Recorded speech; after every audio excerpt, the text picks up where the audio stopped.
All right, so we're on part two of problem one in the exam two practice, and we want to find the volume of the solid obtained by rotating this region. XY coordinates where y varies between 0 and pi over 4, and x goes between sine of y and cosine of y. We want to rotate this about the vertical line x equals 0, or in other words, the y-axis. So typically it's a good idea to start by drawing a picture of the region, and that kind of tells us how we want to proceed with this. But even without drawing a picture, we see that we have x is essentially defined or confined by functions of y. We have functions of y. We're rotating about a vertical line.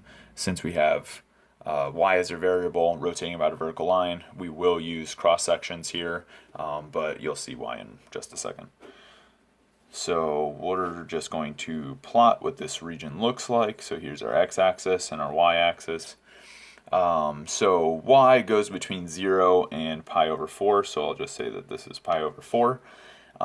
Sine of y looks something like this.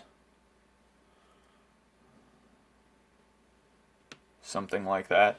Cosine of y is going to do something along these lines. It'll start at 1 and go down to meet up with sine at this point.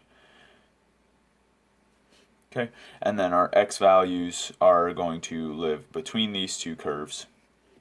So this is our region R, and of course when we rotate about the y-axis, this of course, I'll try to draw some of this region at least.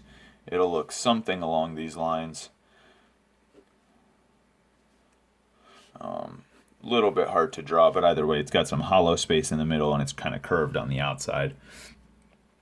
So either way, the reason that we're going to use our cross sections here is because, like I said, if we were to look at a plane cut through this volume right at some given point y in between 0 and pi over 4, we can very easily figure out this inner and outer radius for our cross section, right? This is like our plane PY.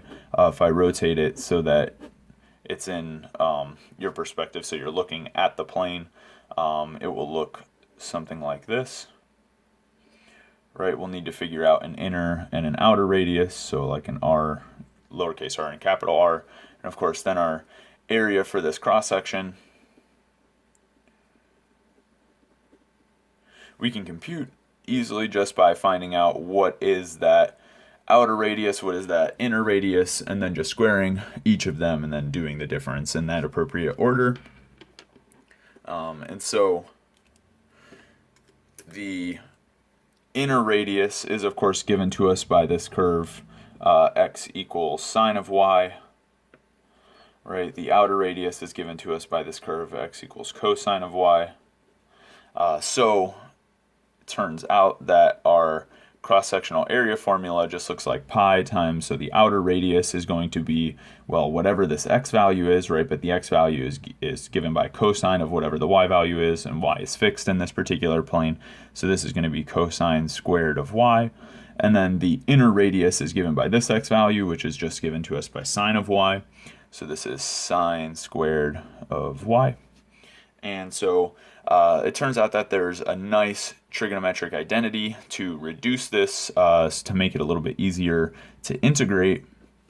So essentially you would use half angle identities, but if you know that this is actually just equal to cosine of 2y, then that makes your life a little bit easier from the beginning, because then our volume is just going to be the integral from y equals 0 to pi over 4 of pi times cosine of 2y, and we integrate with respect to y, of course. And this is just integral of our cross-sectional area as usual.